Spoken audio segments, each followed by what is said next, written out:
Hi, Mystery Recapped here. Today, I am going to explain an American science fiction mystery series called Under the Dome. Spoilers ahead, watch out, and take care. The premise of the story is set around a suburban town named Chester's Mill. At first glance, it looks like any normal place, but what happens next is going to shock this quiet, small town. In the opening scene, we are introduced to a non-local named Barbie. He is in the woods, burying the dead body of a man. Barbie's injured forehead suggests he got into a fight with the dead man, but the cause of the murder is unknown. In the afternoon, Barbie is heading away from the town when he comes across the sheriff's car. It makes him nervous, which further diverts his attention from the road. When he finally loses the policeman, some cows block his way. Barbie swerves the car and lands in a field with cows. His vehicle takes a spin, but he comes out uninjured. A few seconds pass before the town is hit by an earthquake. The people freeze in shock as the ground shakes violently. Then, all of a sudden, something drops from the sky in front of Barbie, and everything goes silent. A cow falls to the ground after being sliced in half by whatever substance fell from the sky. Barbie investigates to discover it is an invisible wall. It was so sharp that it even cut the houses that it touched. A teenager named Joe comes to Barbie to see if he is all right. He is also just as surprised about the strange invisible wall. Following that, the sheriff and deputy, Linda, are informed that the power supply to the entire town has been cut off. The phone lines are dead, and the internet doesn't work either. It is as if all satellite connections have been lost at the same time. Then, an airplane flying over the town crashes into the invisible barrier, confirming it is actually a dome and not just a wall. The following explosion causes people to panic. On the radio station, a DJ named Phil and his assistant, Dodie, are trying to establish a connection outside. They're confused because they are the only ones on air right now. Phil looks at the bright side, saying this means their ratings will go up. A fire truck comes from the other side of the dome, but Barbie stops it before it crashes. The police arrive and investigate the wall, but its existence is beyond their understanding. The town's councilman, Big Jim, also arrives at the same time, but is just as confused as the others. The group is informed that every road leading to the town is closed, which is causing several accidents. To stop such accidents further, they will have to issue an emergency announcement immediately. Somewhere else, two youngsters named Junior and Angie are enjoying a romantic morning together. Angie is also Joe's elder sister, who works as a volunteer nurse. In the heat of the moment, Junior confesses that he is in love with Angie. His heart breaks when she says she doesn't feel the same. They get into an argument that ends when Angie spontaneously slaps him and storms off. That could have gone better for Junior. A family of three, mothers Carolyn and Alice and their daughter Nori, are also visiting the town for work. They plan to leave as soon as possible, unaware of the dome covering the town. Another notable figure of Chester's Mill is an investigative reporter named Julia. One morning, she is called by a woman to report suspicious activity. The woman has seen 6 tanks of propane being supplied to the town's reserve this week. It is too much stock for fuel, which she thinks is being collected for an ulterior purpose. Julia promises to investigate the matter, but doesn't think much of it. The councilman, Big Jim, goes to the radio station and announces the state of emergency to the people. Carolyn listens to it, but thinks it is some kind of advertisement. Seconds before they are about to crash into the dome, a car from the other side does. The family is safe, but Nori goes into a seizure right then. While she is unconscious, she says something about a pink star. She is immediately rushed to the hospital, which is filled with survivors from the crashes happening around the town. Julia and Barbie are also at the hospital to see her husband. Julia finds out that her husband never works on Sundays and has been lying to her. Outside, Barbie meets Angie and talks to her over cigarettes. Junior sees them together and is filled with jealousy. Over time, his love for Angie has turned into an obsession, and seeing her with another man triggers something inside of him. By now, the borders of the town are being guarded by the military. Several scientists and experts are trying to find out what might have caused the strange phenomenon, but no one has the answers. A few hours later, Big Jim meets the sheriff and asks him about the propane. They vaguely talk about everything they have done to save the town. It is clear that they know something about the dome, but they refrain from talking about the matter. Barbie was supposed to be in the town for only a day and has no place to stay. At night, Junior approaches him and starts a conversation which eventually turns into a threat. Barbie is confused about what he did wrong, but the commotion is cut short when Julia interferes. Somewhere else, the teens are partying, ignoring the state of emergency. Joe meets a guy his age, and the two talk about the situation. Suddenly, he goes into a seizure and says something about the pink stars, like Nori did earlier. His sister Angie is in her house when Junior barges in and kidnaps her. He brings her to his father's old fallout shelter and claims that he knows what is going on. It is then revealed that his father is Big Jim. He was always paranoid about her safety, which is why he built the shelter. In the meantime, Julia brings Barbie to her house and lets him stay the night. Everything goes well until he sees the picture of her husband and realizes it is the man he killed that morning. Linda and the sheriff are on a patrol when the sheriff's pacemaker bursts and kills him in the process. A flashback from the morning shows us that Barbie was in the town to meet Julia's husband and talk to him about some kind of payment. The doctor didn't want to pay, which caused a fight, and Barbie accidentally shot him dead. Even though it was only an accident, he knew he was going to be convicted.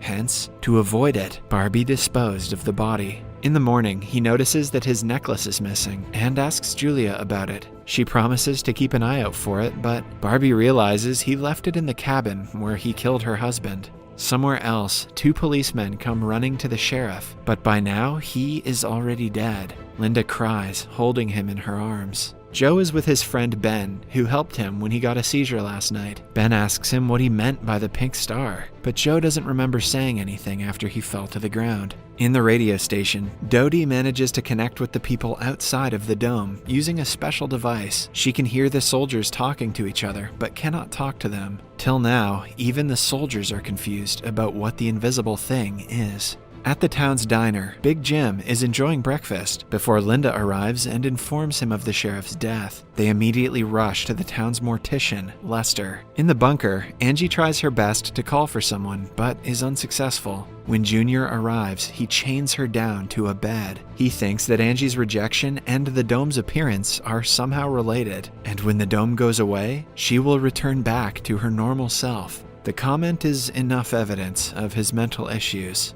The mortician Lester used to be the sheriff's friend and is shocked to hear about his death. But when Linda is not around, he and Big Jim reveal they know something about the propane import that happened last month. They, together with the sheriff, were hiding a secret from the town. The sheriff's death confirms he won't tell anyone about their involvement, which is good news for them. Later that day, Linda walks into the police station to see Big Jim looking for something in the sheriff's office. On being asked, Jim says he came to take a look at his will, and Linda believes him. In reality, he was there to find paperwork about the propane import that might get him and Lester in trouble. He thinks the papers are in the sheriff's house and makes Lester get them. Somewhere else, Julia goes to the radio tower and finds out they can listen to the soldiers talking outside the dome. Through the device, they figure out people are trying to dig under the dome, but are unsuccessful. Julia broadcasts the news to the town through the radio. The information causes people to panic, which in turn makes them irrational. Joe and Ben are near the border, watching scientists outside doing their job. They're trying to see if water has any effect on the dome. They reach no definite conclusion, but Joe finds out the dome works as a very thick sieve. Later that day, Barbie goes to the cabin to look for his necklace. He finds it, but Junior spots him right after. He calls him out for sleeping with Angie. Barbie figures out the guy is delusional, but cannot get him to go away. They get into a fight, and Barbie overpowers him easily. After that, we see Lester breaking into the sheriff's house to look for the papers about the propane import.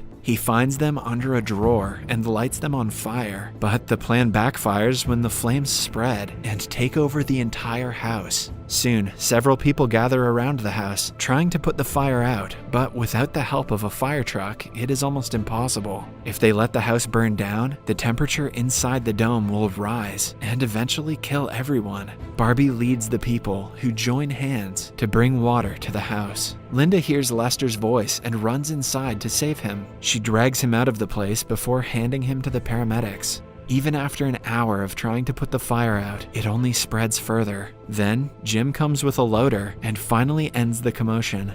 As the tired civilians gather up, one of the policemen named Paul loses his mind. He claims that they will never get out of this situation and is afraid they will start killing each other soon. He fires a shot into the air, which bounces back from the dome and hits a fellow officer. He dies right after, and Paul is arrested. When it gets dark, Joe and his friends go skating. He is approached by Nori, who wants to recharge her phone. He brings her to his home, which is one of the places that has a generator. Meanwhile, Linda brings Paul to the jail, while a crowd of people criticizes the police system and protests outside the station. Jim calms them down, asking them to help each other in the time of need. After being locked, Paul goes into cardiac arrest. Linda immediately runs to him, only to find out that he is faking. He takes the chance to push her aside and run away after locking her in. In the bunker, Junior approaches Angie again. She has realized that she needs to manipulate him to let her free. Hence, she tells him about the closed tunnel they used to go to as kids. The dome might not work in the tunnel, which means they can go outside. Angie hopes he will free her now that she is helping him, but Junior wants to go to the tunnel alone. Jim goes to the police station and finds Linda locked up instead of Paul. He lets her out, and they discover Paul is left with a rifle and bullets. Linda immediately gets to looking for the criminal, knowing that he must be in the forest where he frequently goes hunting. Meanwhile, Jim organizes a search party. Carolyn is at the diner, worried for Nori. She has stayed the night at Joe's without telling her mothers. Jim arrives at the diner and asks people to join the search party for Paul. He also makes Barbie join them since he was a good leader when the house was on fire. They make it to the forest, where Barbie shows his expertise and reveals he used to be in the military. Junior is on his way to the tunnel when Julia notices him. She asks him where he is going with the backpack, but he answers her nervously, which makes her suspicious. She follows him and reaches the tunnel. Joe and Nori are having breakfast at Joe's house. He is nervous because he has never been alone with a girl prior to this. Nori, on the other hand, is confident and witty. As they talk, Ben brings in 2 more girls to charge their phones. He wants to use the generator to impress them, unaware that it is an important commodity. Joe has to reluctantly let them in. In the woods, the search party runs into Paul, who shoots a guy in his leg. A second guy stays to take care of him, while Jim and Barbie run behind Paul. In the tunnels, Junior reaches the end and finds out the dome runs through it as well. He gets too close to the wall, which makes his flashlight burst like the sheriff's pacemaker. Julia comes out to warn him, but he is not happy that she followed him. Junior loses his mind and starts punching the invisible wall until Julia stops him. They sit down to talk and rest for a while. Julia tells him that she is stuck in her lousy job as a journalist because of a mistake she made in the past. As they chat, Junior reveals that his bruises were caused by Barbie. He asks her to stay away from the guy, making it seem like Barbie hit him for no reason. By now, Joe's house is filled with people using his electronics. A bully tries to make people pay for the electricity that he doesn't even own. When no one stands against him, Nori takes the matters into her own hands. The conversation gets heated, but before anything happens, the lights go out. Nori is happy that Joe stood up for her. Meanwhile, in the woods, Barbie and Jim bump into their target, but are stuck because Paul also has his rifle out. He is seconds away from killing Jim when Linda appears behind and shoots him dead. At Joe's house, Carolyn arrives and asks her daughter to be more responsible. Joe and Nori hold hands, which creates strange sparks and sends them both into a seizure. They again collectively chant about some kind of pink stars falling in line. In the bunker, Junior visits Angie again, this time with a first aid kit. She helps him dress the wounds on his knuckles, but secretly keeps a pair of scissors to herself. In the last scene, Julia and Barbie are home after a long day. Julia has started to suspect him after what Junior told her. When he is in the shower, she goes through his belongings. Subscribe for more videos like this, turn on notifications, and leave a like to help the channel out. Thank you for watching.